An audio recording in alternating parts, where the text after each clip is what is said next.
you know. So what was your thoughts on the final and your experience on the build up to the cup final? Well, it'd been a long time since Don Farrell had been in a cup final. Yeah, and funny enough, I played in the Irish Cup final the year before with Shamrock Rovers, and we'd lost that, and I didn't play great in that game, and I actually got substituted in that game, and this final was, you know, you sort of think I'm going to play forever, I'll always be fit, and my team will always be a great team, and I'll get to another final. When you're 21, I remember the older guys saying, listen, enjoy this. Stevie Crawford, I remember him saying, he's better enjoy this, lads, because this mightn't happen again. I remember thinking, it will happen, you know, I'll get another chance. And then when he said that, you know, I started to sort of think, well, let me enjoy the day. I did enjoy the one in Ireland, you know. It was very nerve-wracking. It was a tough game against Dundalk, and they had fireworks on. We had a lot of trouble at it, and we ended up losing. It sort of distracted us, and I thought, I'm not going to let that happen again. I'm not going to get distracted in this game. We had a week away, or a few days away, up in St Andrews, and everyone got on really well. We had a couple of drinks one of the nights, and I trained great the next day. You know, I thought, maybe I need to start drinking before every game. But we trained really well, and it was a good lead-up week. Had a lot of fun up in St Andrews. All the boys went for golf. I don't play golf. I hate walking, so I'm not going to walk and be cold and, you know, swing the golf club. It's not my style. So anyway, we came down and got our heads together, stayed over in the hotel, and then travelled up to the game. And I've never seen so many Dunfermline fans in my life. I couldn't believe it. You know, it was just black and white everywhere. You know, we pull into Hamlin, they're all out the side, you know, and all the Celtic fans then as well. But to see that many Dunfermline fans together, it made you realise, and it actually pumped me up, and it made me think, well, they've all gone out of their way, you know, and they showed up for us, and we had to do them justice, and it made me really, I don't know what the emotion is. It's nearly, you know, excited, happy, aggressive. You know, it's like you're going into battle. You know, and you feel we're going to fight these Celtic guys, and they had a big side. Bobo Balda, you know, the big guys that they'd fight you now. People sort of forget, although they had Larson and stuff, they could play, they could pass, but they were a team that would stick the boot on you, and they'd I'm not going to say they'd do you, but they wouldn't be afraid to hurt you in a tackle. You know, they wouldn't pull out and they wouldn't go easy on you. And Bobo Balda was about 6'5", you know, so you had a lot of these guys, and it was a fight. You know, you played them and it was a fight.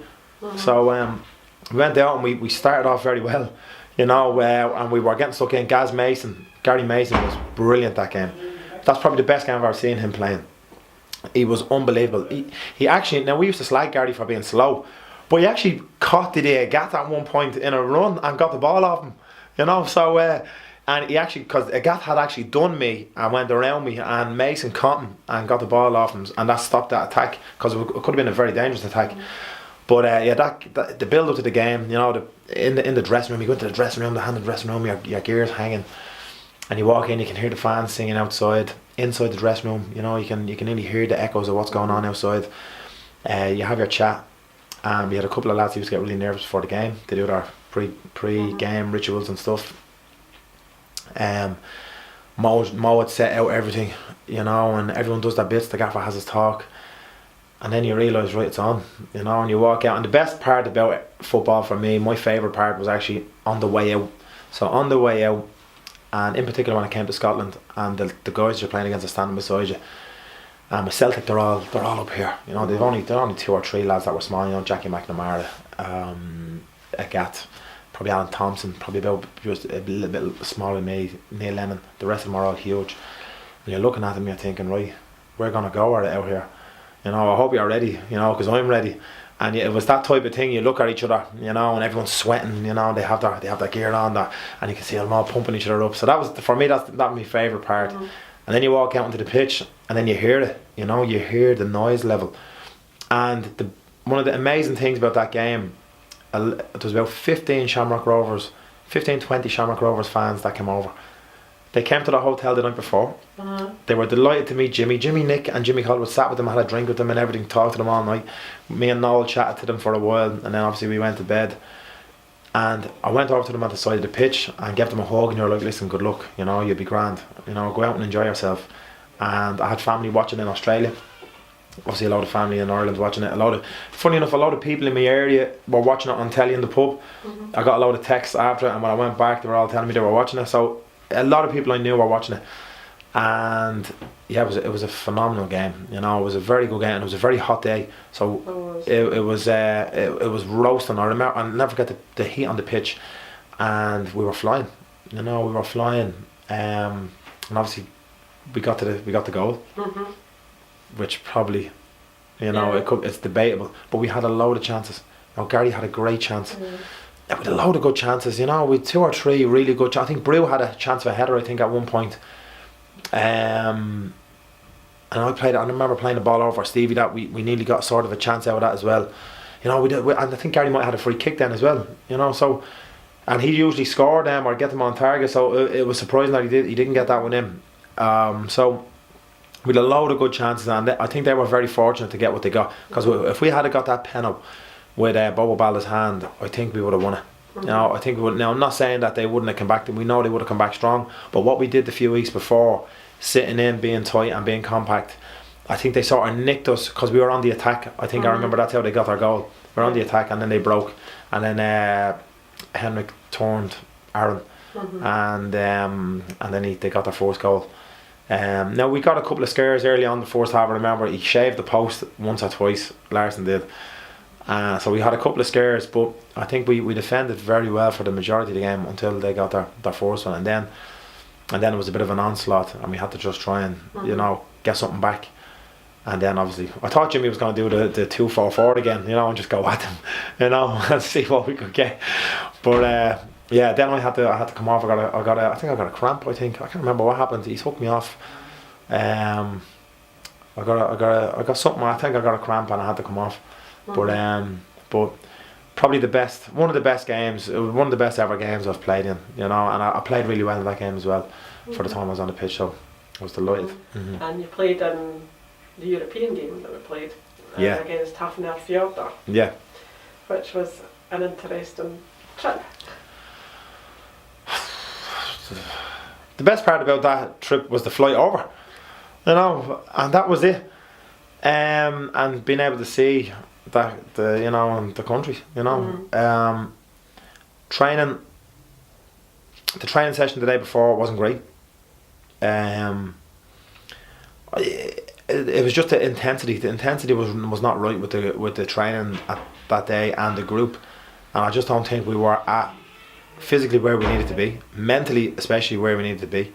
We thought we were just going to come up, turn up and beat them, and they had 2 or 3 very good players. And that game away, I was playing against this fella with a small guy, long hair. He didn't look like much, but I got a roasting off this guy, and he hit the bar as well. He hit the bar with his left foot. He cut inside me, hit the bar with his left foot. You know, and I thought, flipping hell, I'm in the game here. Then we went 1-0 down, and I'm going to say this because not many people remember it. That corner kick that came in, it was me that headed it to Skerla. So again, I got up and I only started going up into the box, but I won my fair share of headers. If there was a ball in the air, 9 times out of 10 I'd win it, and I won the header, and Skerla scored. So I'm going to say I got the assist for that, and no one remembers that was me that won that header. It was going out. And I got the ball back into play for him. But yeah, and then we come over, and then I was on the bench. And I felt I should have been playing that game. I thought I was quicker than Nipper. Nipper, I think he played left back. I can't remember. I think he played left back, and I felt that I should have started against that guy. You know, and they had another fella on the wing who was very good. I think he went to Tottenham after that. And he was a very, very good player. So they had 2 very good wingers. And I thought, you know, you can't tell the manager what to do, but I thought Nipper inside and put me beside him. You know, let me do the running and let him sit inside. You know, but put me on the bench, and they got their goal in the last few minutes, and that did us. And I think I come on with about 15-20 minutes. For Nipper, because Nipper got it. I think he got a smack in the head. And then I come on, and you know, we were trying to overload them. You know, I was trying to get up and down and overload. I thought we'll get something, we'll get a chance. And I think we got one more chance, but we just couldn't score. You know, we just couldn't score. So that was very upsetting. You know, And even there was a load of things happening at the time.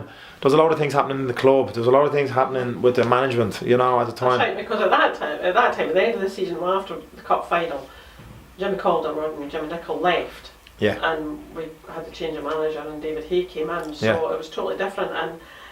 And then things just didn't work out. Well, David Hay was here, and it kind of went downhill, and we were losing games, or we were getting the odd draw, and then you ended up leaving.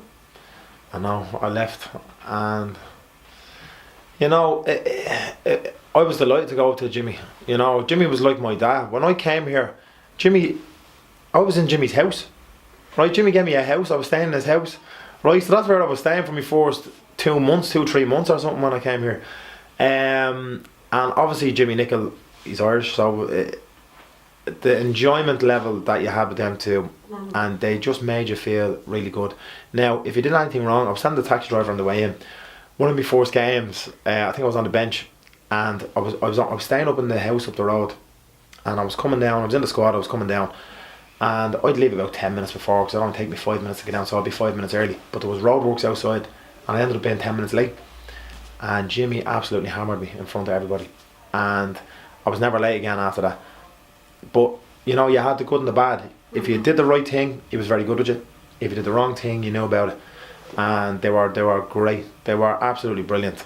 But I left for a couple of reasons. I thought they wanted me. I felt at the time like I loved the lads here, but you know, there was a couple of ways I could have went about it. You know, maybe a little bit better at the time. I think it came across a little bit like I was going for money. You know, because Aberdeen didn't. I wasn't even on that much more money. You know, in Aberdeen it was only a couple of hundred. You know, if even that. You know, that's all the difference was. So it wasn't much. I felt Aberdeen were doing well. They were on the rise, and they had the two Jimmies. They had some good players. They had a couple of internationals in their team as well. I could see Brew was getting a bit old. I had a feeling he was gonna be leaving soon. With a couple of other older guys, Scarlett was probably gonna move on. Dinger was gonna move on. Greg Shields was, you know, possibly going to move on as well. Bully went to Sheffield Wednesday and became a legend down there. Hunty was for sure going to go somewhere else. So I could see that things were going to happen with the squad. It wasn't going to stay together, and it was going to be tough if I stayed here. It'd be probably tough for me to get another move. And at the time, Aberdeen were on the rise. I think they were third in the league at the time. They were flying. They might have been even first or second with the results that they got. So I moved up there, and it was a big change again. It was a different dressing room. It was a different city in terms of the fans. The fans were totally different to Don Farrell fans. The expectation level was a lot higher. There was no room for error really, and I think they're the type of. They remind me a little bit of Real Madrid fans. You know the way they go on to Luka Modric. You know when he first goes there, they're booing him the whole time. Then he starts doing really well. And now they love him. They're a little bit like that. So if you're not playing well, they'll hammer you.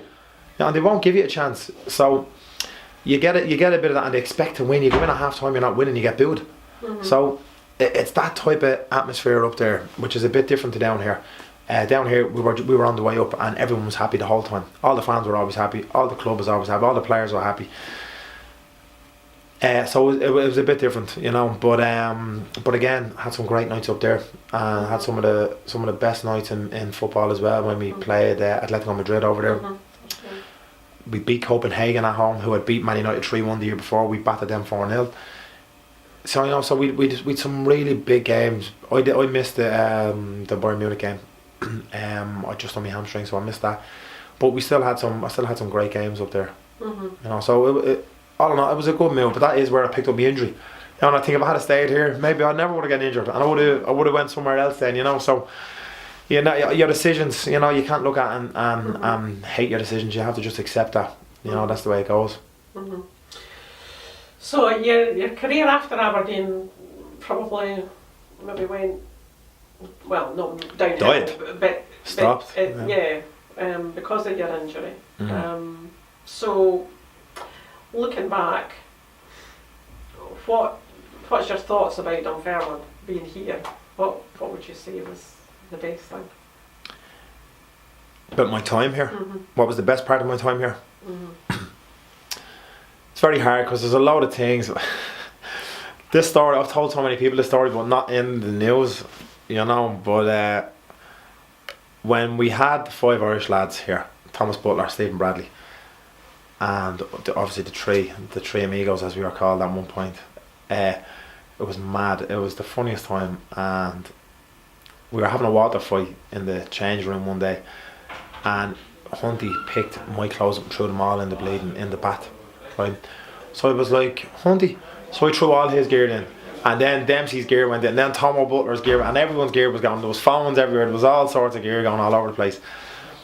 So it turned in, everyone getting ice buckets and throwing water around each other. So me and Dempsey legged it out, you know, and sure enough, we're all no clothes on, you know. And Billy Kirkwood comes out, you know, and he's like, "What are you doing? I know he's up to something." So we were like, we're just checking the hallway, you know. And he goes, "What, in your nude?" He goes, "What are you doing in that dressing room?" We're like, "Nothing." So he goes straight down, and Hunty thought it was me and Dempsey coming in the door.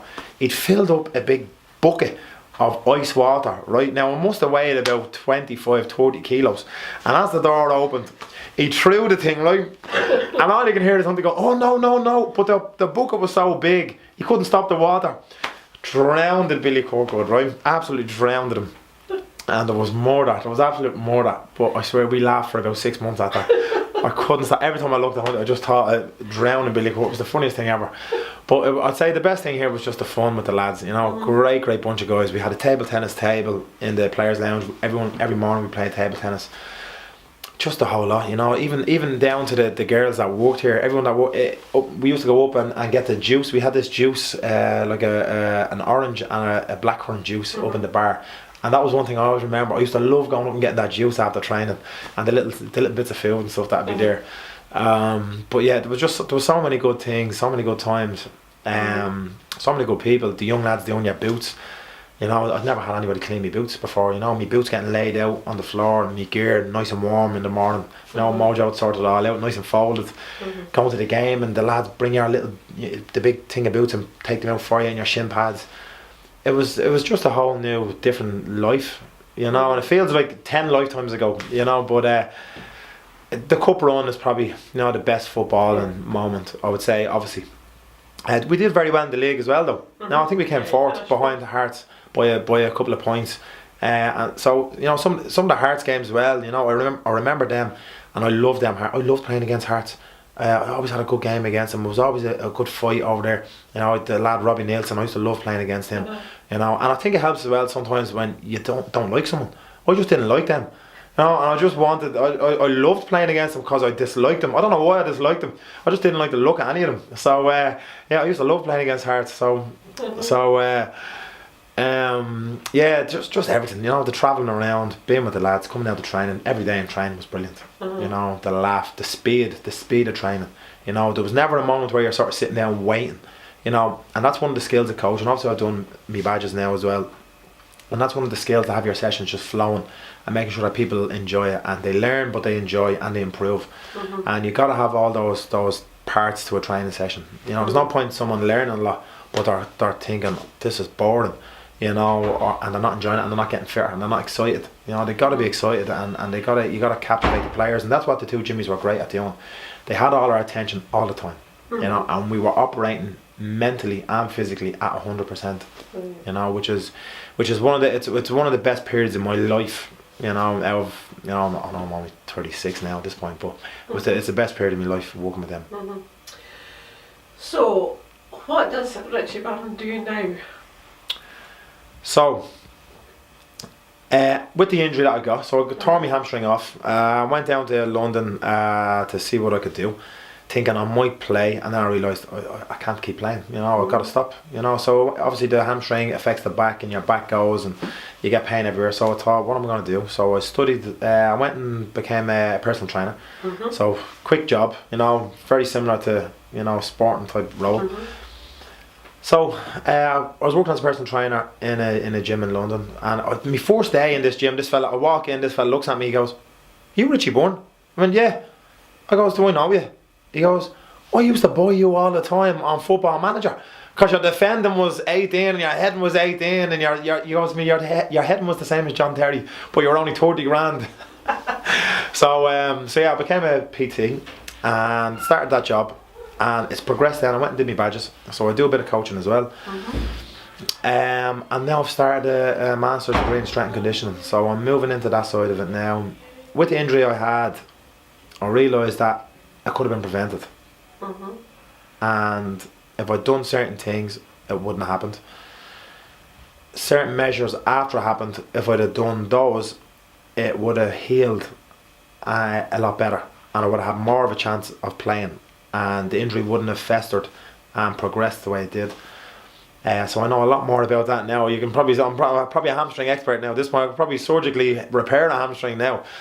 But so I've started a master's degree in a place called St Mary's University in London, which is it's one of the best sports universities in Britain. And I've done up to my B licence now, so I'll probably do my A next year.